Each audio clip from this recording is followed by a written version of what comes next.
Olá, eu e o professor Rodrigo vamos comentar hoje um pouco sobre o filme Blade Runner, a versão de 1982. Não a versão mais recente, Blade Runner 2049, a gente vai falar do filme da década de 80, o filme do Ridley Scott de 1982, e que é na verdade um livro baseado numa obra anterior, numa obra da década de 60, é isso?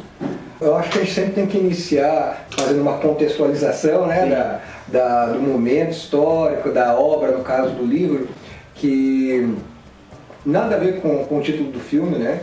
Ou aqueles que por curiosidade já pesquisaram uma obra da década de 60, em que é uma pergunta, né? Já começa que o título é uma pergunta que é muito difícil a gente verificar isso em livros. Será que os androides sonham com ovelhas elétricas? Eu fico imaginando o cara na hora de bolar esse título. Ele é um título meio que década de 60, meio New Age, né? Meio Zé Droguinha, né? É um título muito louco. Claro que o diretor na década de 80 falou assim, não dá. Nós temos que pegar... É demais esse título. Esse título não vai pegar, nós precisamos adaptar um outro título, e ele acabou comprando, né, o título de uma outra obra, né? Ele comprou os direitos autorais para utilizar no cinema. Acho que essa é uma curiosidade tremenda, acho que a gente já pode começar por aí, né? Essa mudança.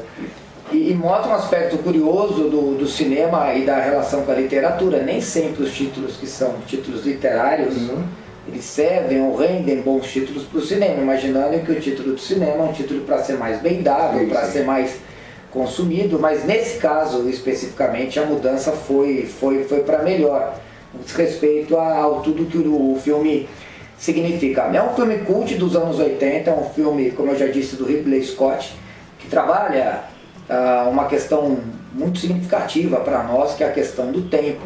Tem também questões de trabalho, de esquizoidia social, algumas ideias que a gente vai partilhar com vocês hoje, e eu especificamente vou falar da obra, da leitura que o David Harvey faz na obra A Condição Pós-Moderna, um capítulo que ele dedica a esse livro, e junto com o Rodrigo aqui a gente vai procurar explorar algumas questões que são questões contemporâneas, ou seja, a nossa ideia é ver o quanto esse filme, que era muito adiantado para os anos 80, que era um filme que falava de um futuro que era muito improvável, quanto esse filme se aproxima daquilo que a gente é hoje, né?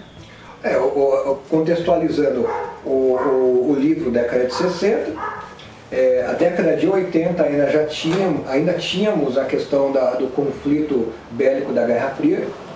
O tema fim dos tempos era algo rotineiro, só que era no sentido de hecatombes nucleares, de conflitos armamentistas do um lado dito socialista e do outro lado dito capitalista, que é bem difícil a gente fazer essa distinção. Tem o pior que tem o pessoal que se dizia neutro no meio, né? Não alinhados. Eu não sou nem socialista nem capitalista, um alien, eu sou um alien, né? Só que o que a gente percebe como o Pedro colocou, hoje esse filme está muito mais próximo do nosso debate de fim dos tempos. Por quê? Porque é um filme que traz a questão ambiental, principalmente um planeta Terra devastado, sem recursos naturais suficientes para a sobrevivência, onde se busca colonizar outros planetas, e aqueles que permanecem na Terra estão sofrendo com as poeiras, com os vestígios de bombas que foram, né, as poeiras nucleares, né? Eu não sei se a gente poderia chamar de ácidas químicas, ele não fala direito no filme nem no livro, mas são derivadas dessa guerra. Mas a questão daquele que trabalhava nesse ambiente, que eu acho que é a questão que o Pedro está colocando aí do tempo, eu acho que a gente pode começar por aí. Quem são as pessoas que habitavam a Terra? Quem são os trabalhadores? E o legal desse filme é que a gente tem muita questão religiosa no meio do caminho, porque a gente tem que contextualizar primeiro também o filme em si. Ele é um filme pós-moderno, ele vai trabalhar com várias correntes teóricas, várias correntes sociais, políticas e históricas. E como ele é um filme pós-moderno, por exemplo, a questão do final dos tempos, essa visão escatológica. A gente tem essa visão escatológica todo dia. Nós somos uma sociedade escatológica, por sinal tem muita gente que anseia o final dos tempos. Essa escatologia, ela está presente no filme. E mais ainda, quando a gente pensa no cenário todo, há uma coincidência do ano da obra, do filme, na verdade, com relação a nós estamos, o filme se passa em Los Angeles em 2019 e nós estamos hoje em 2019. E ainda que o cenário do filme pareça exagerado, há muito do cenário do filme que a gente consegue ver no nosso dia a dia. Por exemplo, a gente está falando de uma cidade de Los Angeles, que foi tomada por um futuro caótico e que tem uma hierarquia muito curiosa dentro da estrutura da cidade que aparece na obra. A gente tem uma Los Angeles caótica, coberta por anúncios coloridos, que se colocam acima de todos, é como se fosse um aspecto de divinização das marcas que estão acima de todos nós, com as suas luzes. E nós circulamos por onde? Nós circulamos por um submundo coberto por poeira, tomado por subempregos, o que já era uma crítica forte ao processo que aconteceria de terceirização do trabalho ao longo desse período, e mais ainda do que isso. A gente vai ter essa poeira escondendo o que nós somos de fato. Então nós só vemos as pessoas no meio enevoado. E é curioso porque nessa cidade de Los Angeles há inclusive um novo idioma que surgiu da mistura de povos. E há uma presença de orientais muito grande no filme, na temática, na discussão. Isso é muito curioso. A gente não sabe se são chineses, japoneses, coreanos, porque não há uma distinção muito clara entre eles. Ainda que alguns anúncios trabalhem isso com um pouco mais de cuidado. Mas a ideia do cenário e dessa névoa que o Rodrigo está falando, dessa Los Angeles caótica, é o que marca todo o filme. A gente tem que pensar, na verdade, né, o quanto desse caos não está presente para a gente hoje. O quanto essa ficção não está presente no nosso cotidiano hoje. A desvalorização do humano, né, como você colocou, eu acho que é um dos principais pontos que é apresentado no sentido de que perde-se o valor, perde-se a possibilidade, uma discussão até metafísica, da questão o que é o ser, o que é o ente, qual a importância, que é uma discussão existencialista, principalmente na década de 60, 68, que é um ano que não quer morrer, né? E hoje em dia se torna muito vivo através dos mecanismos de comunicação, a internet, em que nós realmente perdemos a nossa individualidade e cada vez mais nesse sentido de esquizoidia, nos achamos superiores, importantes e deixamos de perguntar quem somos, para que estamos aqui, questões escatológicas como você está colocando. E eu acho que até a gente poderia nos desenvolver da nossa apresentação e falar um pouco sobre a questão da bioética da alma, né? A questão do clone, como que funciona isso. Eu acho que podia já explicar um pouco quem que são esses androides, né? O curioso dos androides do filme, para quem já viu o filme sabe disso, eles são chamados de replicantes. E por que replicantes? Porque eles são réplicas dos seres humanos. Eles já nascem adultos, e daí talvez o Harvey fale de esquizofrenia, a gente usa o termo esquizoidia, porque eles já nascem adultos, eles têm um tempo de vida pré-determinado de 4 anos, eles são superiores aos seres humanos na capacidade física, eles são dotados de sentimento para que eles possam resolver problemas e situações que aparecem ao longo do seu trabalho nas fronteiras espaciais. Então eles chegam a regiões que a gente nunca teria condição física de chegar, eles são superiores a todos nós, mas eles não têm tempo. E o engraçado é que são seres dotados de sentimento. E aí vem a pergunta, e talvez o título da obra que inspirou o filme, quando a obra pergunta, será que os androides sonham com ovelhas elétricas? Ele está dizendo o seguinte, será que os androides sonham? Mas se os androides sonham e são dotados de sentimento, eles são humanos? Ou são mais que humanos? São menos que os humanos? Na verdade, parece que os replicantes na obra, é justo a gente dizer isso, eles são inferiores a nós seres humanos por uma questão de tempo. Que é, na verdade, a grande discussão de todos nós. O tempo. O tempo do trabalho, o tempo do descanso, o tempo do lazer, o tempo da alegria, o tempo da tristeza. Esse replicante, e talvez eles chamem replicante porque ele não aceita a condição de simples réplica que está fadada a desaparecer em 4 anos, esse replicante é alguém que quer algo que todo mundo quer, que é o tempo. Para aqueles que não leram o livro, né, O livro é muito complicado. O livro, assim, ele não chega aos pés do filme, são muitos detalhes, né? Até está tendo uma edição comemorativa de 50 anos. Por que 4 anos? Né? Explicar que, tendo em vista que os replicantes eram utilizados como mão de obra escrava, entre aspas, né? Por causa que eles poderiam ser considerados inferiores ao escravo, né, em alguns debates que a gente poderia traçar, eles acabavam tendo muitas revoluções entre eles, e um dos mecanismos que encontraram os criadores, né, foi diminuir o tempo existencial para tentar fazer com que eles tivessem mais dificuldade de se organizar. Porque você não tinha um sindicato dos replicantes, né? Então você não podia ter um tempo maior. Eu vejo dessa forma, que você tinha que diminuir o tempo para controlar também as emoções e o desenvolvimento electivo desses replicantes, né? Dessa forma que eu vejo a questão dos 4 anos. E a questão das ovelhas elétricas, que nós temos que explicar também. A gente vê na obra e vê no filme que os animais são muito mais caros e muito mais valorizados que essas réplicas humanas.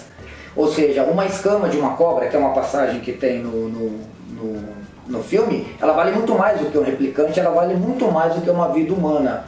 E aí a gente pode pensar essa questão dessa sobrevalorização desses animais que são sintéticos, que são artificiais, e compará-los com figuras que são humanas e que são réplicas do que nós somos. Por que um animal de repente vale mais do que uma réplica humana? Aí a gente vai cair num conceito que é o conceito da utilidade. Ou seja, quem é mais útil depende para o trabalho, o replicante.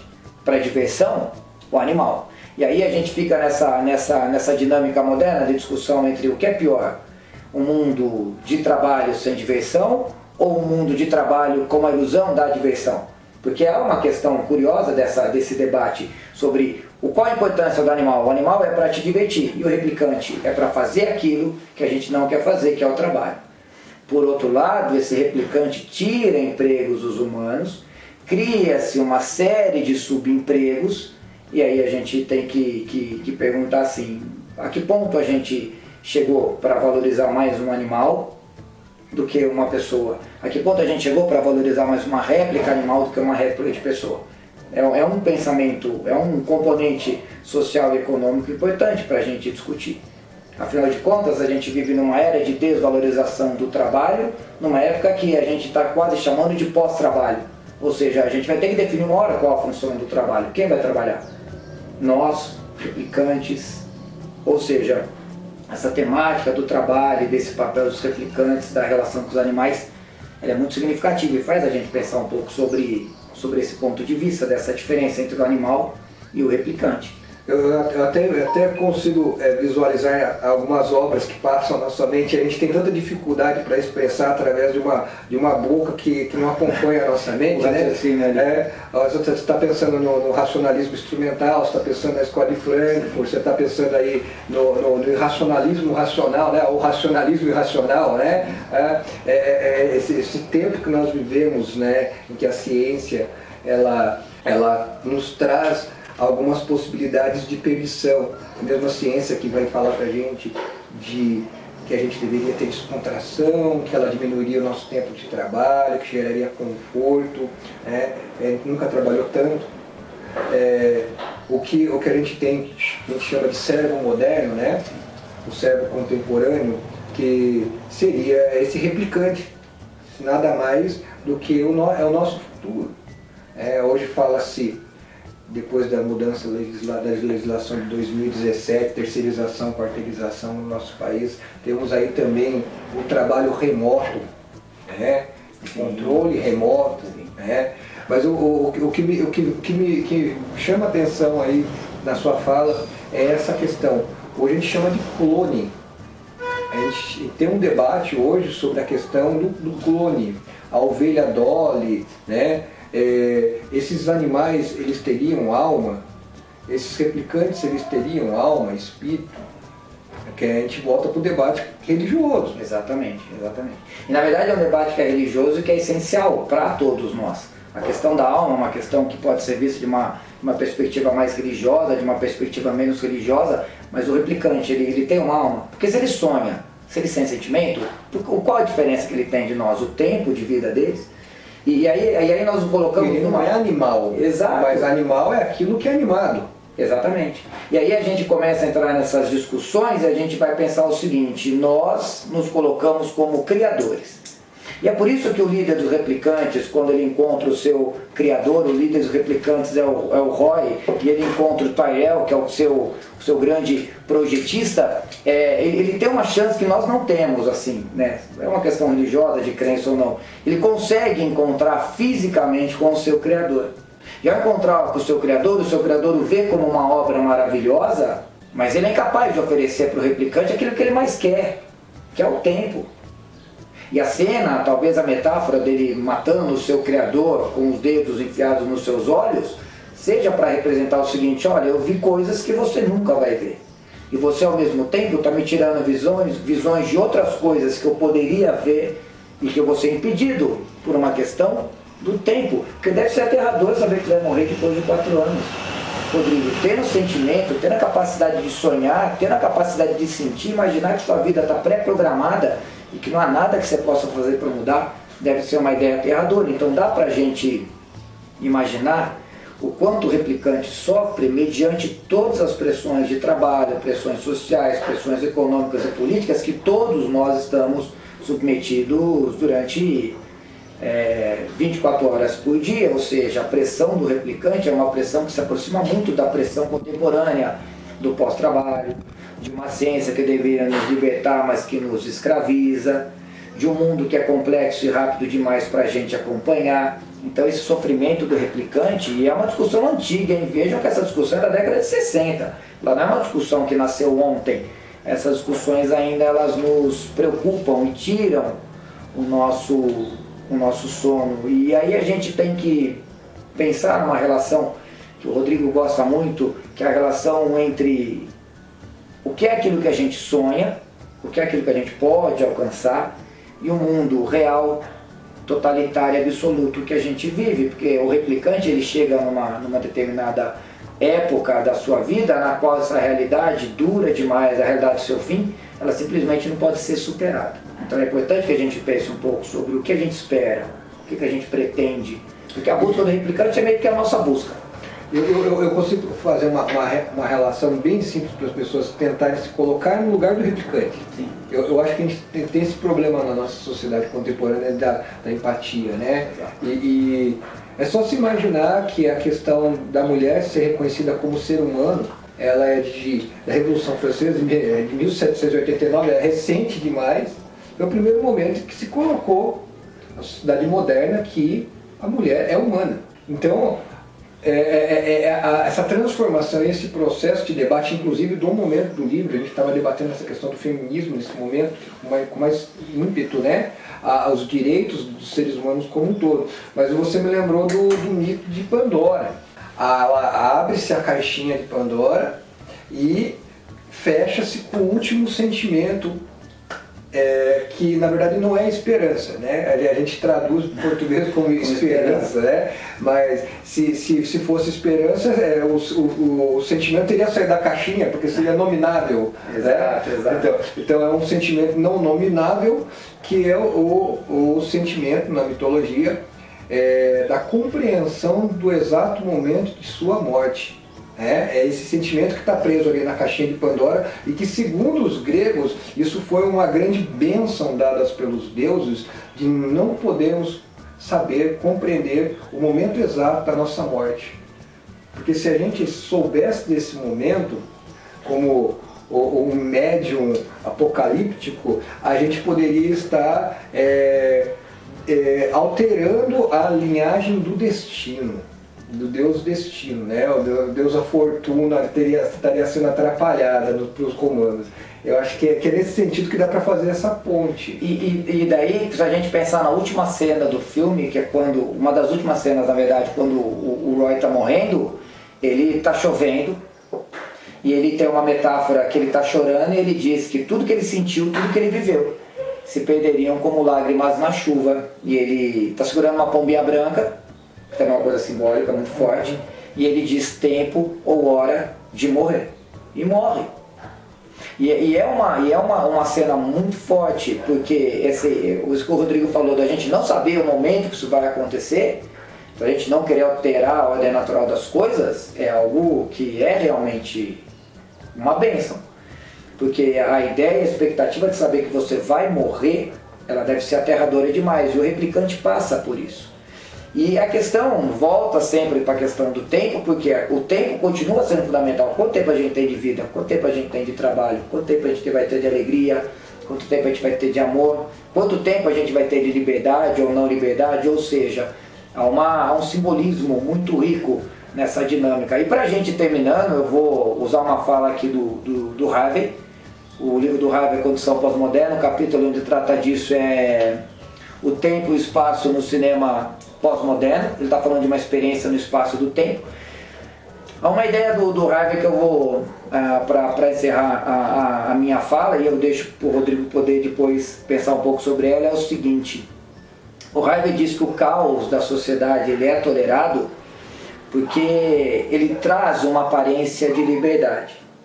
Mas toda vez que esse caos foge do que é tido como normal, do que é tido como permitido, ele passa a ser prontamente reprimido. E daí o papel do Deckard, que é o ator que é o ator principal do filme, do caçador de androides, ele é a pessoa que tem que acabar com aquilo que o caos não tolera. O que é por si só uma contradição, porque o caos por si só é algo que prega a ausência da morte.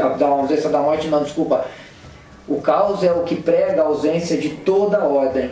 E de repente, dentro do caos permitido, a gente vai ter um agente de ordem, que é o caçador de androides. E essa contradição é uma contradição muito rica e muito contemporânea. Por isso contemporânea, mas eu volto na etimologia da palavra caos, do grego. Né? É o ordenamento ao mesmo tempo, por causa que é o princípio, é o primeiro Deus, é o original da escuridão. Então, quando a gente parece que está sempre andando, querendo pegar o próprio rabo, ou o rabo querendo pegar a gente, eu não sei qual que é o ponto de vista da essência dessa coisa, da ordem aí, né? Mas a questão que a gente pode sempre trabalhar, tempo, existência, morte, essencialidade dos seres humanos, angústia.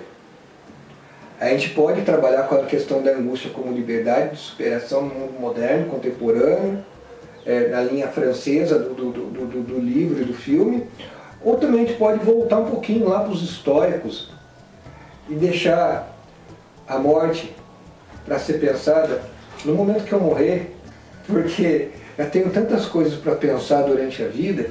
Agora, isso não limita a questão do tempo. Tempo e morte podem ser relacionados de forma bem diferenciada no existir. Eu acho que é isso que fica pra gente no final da mensagem que ele traz para nós. Eu acho como que você, a lágrima, as chuvas, a chuva não é uma chuva boa, né? A chuva que está caindo também, né?